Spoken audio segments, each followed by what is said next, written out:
Shopping కోసం హైదరాబాద్ అంతా తిరిగి తిరిగి కాలు నొప్పులెట్టాయి అండ్ ఫేస్ మొత్తం డస్ట్ అతుక్కుపోయింది. ఎండకి చెమట చిరాకు ఉంది. సో ఎప్పుడైనా మన ఫేస్ని ఫస్ట్ క్లీన్సింగ్ చేసుకోవాలి.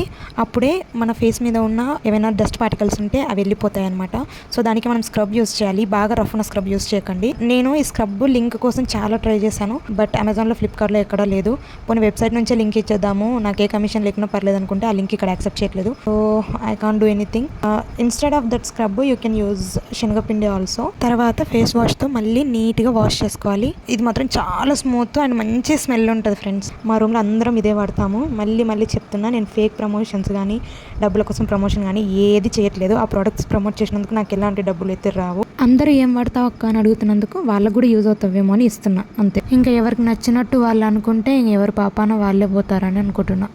యాక్చువల్లీ నేను సన్ స్క్రీన్ పెట్టుకున్నప్పుడు కంటే ఫేస్ వాష్ చేసుకున్నప్పుడే ఎక్కువ వైట్గా అనిపిస్తా. బట్ సన్ స్క్రీన్ ఈ ఎండకు మన స్కిన్ తట్టుకోదు కాబట్టి యూస్ చేస్తాను, కానీ నేను న్యాచురల్గానే బాగుంటా. నాకైతే ఈ ప్రోడక్ట్స్ అన్నీ చాలా మంచిగా వర్కౌట్ అయ్యాయి. మీకు కూడా ప్రోడక్ట్ కావాలంటే లింక్ అని కామెంట్ చేయండి.